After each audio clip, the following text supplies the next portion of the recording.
Good day everyone, and welcome to the premium video newsletter for June 25th, 2013. Let's start off with the fundamentals and go from there. Three reports were released this morning before the opening bell. They set the tone for the rest of the trading sessions. The durable good orders, the new home sales, and consumer confidence. The Commerce Department said U.S. businesses made more orders for manufactured goods, including a surge in commercial aircraft orders. This is a very positive sign for the economy because more aircraft orders equals more traveling, and more traveling equals more expense by this country. The Standard & Poor's 20 City Home Price Index showed year-over-year gains in all cities tracked for the fourth straight month, a sign that the housing market is continuing to recover. Keep in mind what I mentioned about the home building sector a few weeks ago in KB Homes. This sector is primed for retracement buy opportunities. The consumer confidence also rose sharply in June to the highest level in more than 5 years. Today's trading is a good example of how the financial news media manipulates the public. If you look at the financial newspaper or watch the networks, you will see that the explanation for today's rally is that fundamental news that was released. Every website and every channel will have a headline that says, "Market rally today because of positive economic news." It appears that people need a fundamental excuse for anything that happens in the stock market or other financial markets. The real reason why the market rallied today was because it was overdone on a short-term basis. The market simply needed to offset some selling pressure that occurred over the last few trading days. Yesterday, I alerted you to the fact that huge amount of stocks are pointing upwards, even the ones that open lower with a gap down. This alerted me to the fact that the market is set up for a short-term bounce upwards. However, the media always creates the reason for why the market did what it did. Basically, what the media does is fit whatever the market is currently doing to the latest positive or negative fundamental news and offer this as an explanation. Notice this daily when you read economic news stories and watch CNBC or other financial stations. Looking at the technicals, the gold market began trading below the support level.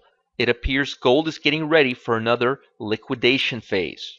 If you don't trade gold futures, you can just as easily short gold ETFs.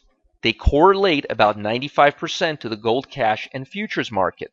The ticker symbol is GLD, and it's a great alternative for stock traders who want to profit from the precious metal market. Looking at the US stock market, it appears the market is exhibiting very normal behavior after being sold off for several sessions in a row. The next technical upside level that traders should consider is the 1598-1600 level. I believe the market will have a difficult time getting past this level, and if it does, I think it will try to retest the 1628 to 1630 level and then the 1640 level. However, I remain bearish and believe this rally is simply a recalibration before the market begins selling off once again. The positive economic news does not, I repeat, does not offset fundamental reasons for the market correction, which is the anticipation of the Feds discontinuing the stimuli program in the very near future. The bond market rallied in the morning, but was sold off in the afternoon once again, and I'm talking about the futures contract. I believe this market is oversold on a very short-term basis and needs to adjust to the current levels before heading lower. If you look at the long-term view of the market, you can see that we are looking at a bull market that lasted for several years straight. The current economic conditions appear to be changing the interest rate environment, and I mean the long term. However, I do not feel we will go substantially lower till the economy can withstand growth without the Fed's stimuli program, which means more employment and continued increase in productivity. Looking at our existing position, PFE seems to be randomly drifting within current price levels without too much upside movement. If we don't get stopped out during the next few days, the position will more likely continue moving down with the rest of the stock market. POR is in the same boat right now. I recommend staying with the current buy stop level and see what occurs during the next few trading sessions. We have two new positions that were triggered today. Keep in mind these are very short-term trades and I don't expect to hold them for the long term. The first position is YUM and the stock appears to be channeling with an upslope bias.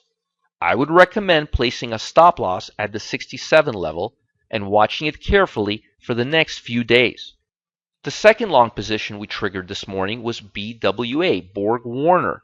The stock is moving upwards with a bit more momentum. The second long position we triggered this morning was BWA, Borg Warner. The stock is moving upwards with a bit of momentum. I would prefer to see more range expansion, but the uncertainty in the market is keeping large funds on the sidelines, especially during the summer months.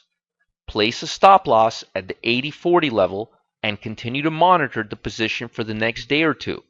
I will update you on the exit target for both long positions tomorrow morning after the open. The market is behaving very mixed again and there's no new setups for tomorrow. I don't have too much confidence in the US stock market right now to the upside, so I'm very nervous taking long positions till we have a clear signal in the coming days. Have a great night, everyone, and I will update you tonight or tomorrow morning with the latest.